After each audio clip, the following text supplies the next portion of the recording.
स्वागत है आपका आज की चाय पे। आज मैं आपको एक सोशल मीडिया इन्फ्लुएंसर की कहानी सुनाने जा रही हूँ। ये लड़का जो कि अक्सर इंस्टाग्राम पे बहुत फेमस था, बहुत ज़्यादा उसके व्यूज़ आते थे। हर बार हर चीज़ के लिए एक इंस्टाग्राम लाइव करना। इनफैक्ट उसे पसंद भी एक लड़की ने इसी वजह से करा था कि मम्मी पापा आपको पता है आपका होने वाला जमाई जो है उसके इतने फॉलोअर्स हैं, वो इतना कमाता है। खैर माँ बाप रजामंद हो गए और उसके बाद उस लड़की की शादी हो गई इस इन्फ्लुएंसर से। सोशल मीडिया के लिए कंटेंट जनरेट करने के लिए ये लड़का, ये इन्फ्लुएंसर जिससे उस लड़की की शादी हुई, वो हर चीज़ सोशल मीडिया पे डालने के लिए आतुर रहता था। अपनी लाइफ का हर डिसीजन वो लड़का इंस्टाग्राम पोल के थ्रू लेता था। एक दिन लड़की सत गई। उसने बातों ही बातों में जब वो इंस्टाग्राम लाइव कर रहा था तो उसने कहा कि शादी के बाद हम अभी तक कहीं घूमने नहीं गए, तो हम कहाँ जा रहे हैं। वो लड़का उस लड़की के मुंह की तरफ कैमरा करके बोलता है इंस्टाग्राम लाइव में कि मैं तो इसके ऊपर पोल कर चुका हूँ और मेरी इंस्टाग्राम फैमिली सिलेक्ट भी कर चुकी है कि हम अपनी शादी के हनीमून के लिए कहाँ जा रहे हैं। वो लड़की बेहद ही गुस्सा हो गई। उसने कहा कि हमारी लाइफ के डिसीजन अब तुम्हारे फॉलोअर्स लेंगे।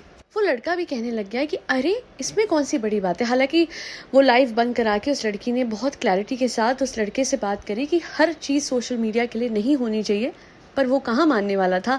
उसे तो सिर्फ कंटेंट से मतलब था। हर एक चीज़ अब उस लड़के के लिए कंटेंट बन के रह गई थी। अब वो जो लड़की थी उसने एक खुशखबरी दी उस लड़के को, अपने पति को, कि उन लोगों के घर में एक नया मेहमान आने वाला है। आपको पता है उसने क्या करा? बजाय इसके कि वो अपने परिवार वालों को कॉल करके ये खुशखबरी देता, उसने उल्टा हाथ में वो टेस्ट के पेपर्स लिए जो उसकी बीवी लेके आई थी और अपना फ़ोन ऑन करके बोलता है कि अब मैं सबको बता देता हूँ, इन्फॉर्म कर देता हूँ, अब तो मेरे व्यूअर्स भी चाचा चाची बन गए और मैं सबको ये इन्फॉर्मेशन दे देता हूँ जल्दी से सोशल मीडिया पे कि घर में नया मेहमान आने वाला है। कुछ दिनों बाद का सीन दिखाया कि अब वो दोनों डिस्कस कर रहे थे कि कैसे बेबी शावर होने वाला है।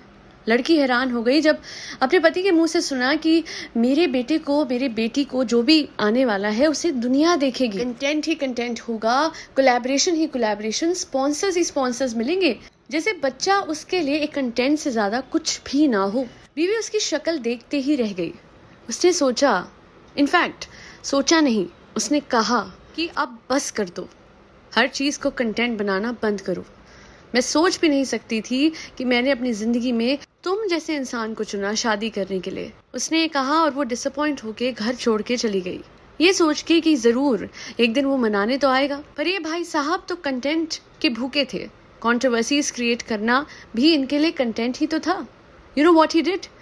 उसने मनाने जाने के बजाय, अपनी बीवी को घर लेके आने के बजाय, उल्टा सोशल मीडिया पे पोस्ट लगा दी that we both have mutually decided to separate ourselves and will welcome the baby and take care of him or her through co-parenting. लड़की इंतजार करती रह गई, बट कंटेंट क्रिएटर से शादी करने का उसका जो गुनाह था उसे बहुत भारी कीमत उसकी चुकानी पड़ी। एक दिन उसकी माँ सीढ़ियों से भागती हुई आई और उसने कहा, देखो कि तुम्हारे हस्बैंड ने क्या किया, उसने सोशल मीडिया पे अनाउंस करके तुम्हें छोड़ दिया। हर ब्लॉगर ने, हर पेज ने ये बात शेयर करी है। आपको पता है फिर क्या हुआ? उस लड़की को सदमा लगा और उसका बच्चा नहीं रहा। उस लड़की के माँ बाप बेहद दुखी थे और उन्होंने एक वीडियो बनाया। लोगों ने कहा कि कैसे आज सोशल मीडिया हर एक रिश्ते और हर एक नाते से भड़के हो चुका है, और इसी कारण उनकी बेटी ने एक बहुत बड़ी कीमत अदा करी इस बात की कि उसने कंटेंट क्रिएटर से शादी करी। माँ बाप ने हाथ जोड़ते हुए उस लड़के के फैन से एक रिक्वेस्ट करी। उन्होंने कहा, बिना सोचे समझे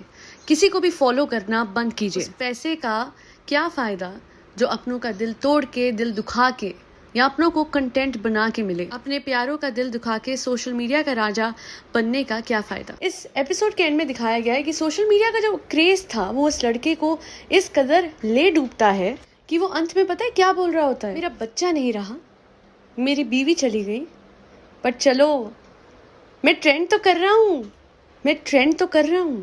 और फिर एक ऐसी हंसी हंसता है कि जैसे वो अब सदमे में पागल हो चुका था। आप लोगों को लग रहा होगा कि क्या मन घड़ंत कहानी है, पर मेरे सब्सक्राइबर ने ये लिंक मुझे सेंड करा और जब मैंने देखा तो आई हैड गूज बम्स। मेरे रोंगटे खड़े हो गए थे इस वजह से, क्योंकि आज तक मैं तो सिर्फ कहती आ रही थी कि सोशल मीडिया का इस हद तक का क्रेज कि जब बच्चे के सिर पे चोट लगती है तो हम उसे कैमरे पे दिखाते हैं, जब बच्चा उल्टी कर रहा होता है तो हम उसे कैमरे पे दिखाते हैं। अफसोस, कोई भी इमरजेंसी होती है पहले हाथ में कैमरा उठाते हैं। सड़क पे कोई गिरता है, किसी को एक्सीडेंट हो जाता है, किसी को लग जाती है, हम हाथ में कैमरा उठाते हैं। गोल्डन आवर्स में उसको एम्बुलेंस में हम पहले हॉस्पिटल नहीं पहुंचाते, अपनी गाड़ी में नहीं बिठाते, सबसे पहले कैमरा उठाते हैं। अपने परिवार को सामने से कुछ विश नहीं करते, सामने कैमरा रखते हैं, कैमरे में देख के दुनिया को विश करते हैं और परिवार हमारे पीठ के पीछे बैठा होता है और हम उनसे कैमरे में देख के बातें करते हैं।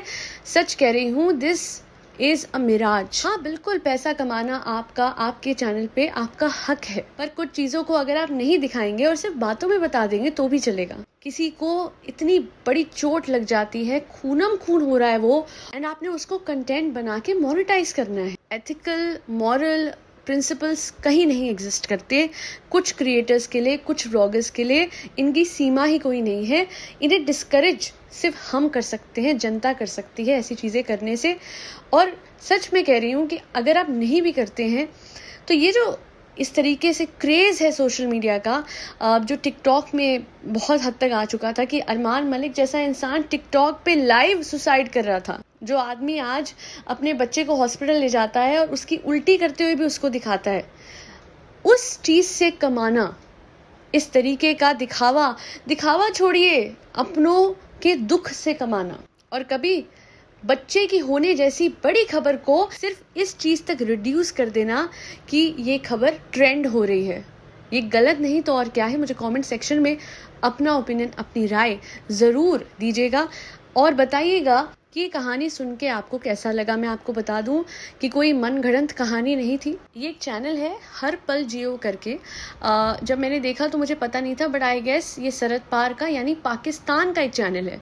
हालांकि मैं एक ही चीज़ आपसे कहूँगी कि हमारे देशों के इंडिफरेंस पे इसको जज मत कीजिएगा, बल्कि सिर्फ ये देख के कि हर कंट्री में, पूरे वर्ल्ड में हर कंट्री में इस तरीके के जुनूनी कंटेंट क्रिएटर्स बन चुके हैं जो कि अपने कंटेंट के लिए कुछ भी कर रहे हैं, उनकी कोई लिमिट नहीं है। सो बस इस कहानी पे ध्यान करके देखिएगा। और अगर किसी को नहीं भी देखना तो इट्स फाइन, आपकी डिस्क्रिप्शन है। बट जो मैंने आपको कहानी बताई है वर्ड बाय वर्ड, जो इस वीडियो में हुआ था, जो इस एपिसोड में हुआ था, मैंने वो आपके सामने रखा है क्योंकि मुझे लगा ज़रूरी है। और अगर कोई भी ये सुन रहा है कंटेंट क्रिएटर, तो मैं कहूँगी प्लीज़ आप अपनी हद डिफाइन कीजिए कंटेंट की, अपने बच्चों की तकलीफ़ों को, अपने बड़ों की बीमारियों को, और घर में बच्चा आने वाला है ऐसी खुशियों को कंटेंट में रिड्यूस करना बंद कर दीजिए। बाकी कंटेंट क्रिएटर्स नहीं सुनेंगे क्योंकि अभी उन्हें सिर्फ पैसा दिख रहा है, पर अगर कोई समझ जाए, एक भी इंसान सुधर जाए, तो मेरी मुहिम कामयाब हो गई। पिटिशन मैं कमेंट सेक्शन में डाल रही हूँ, आप लोग भी इस मुहिम में मेरा साथ दीजिए। आज के लिए इतना ही। Do not forget to like, share and subscribe to Aaj Ki Chai. Thank you so much for tuning in to Aaj Ki चाय पॉडकास्ट।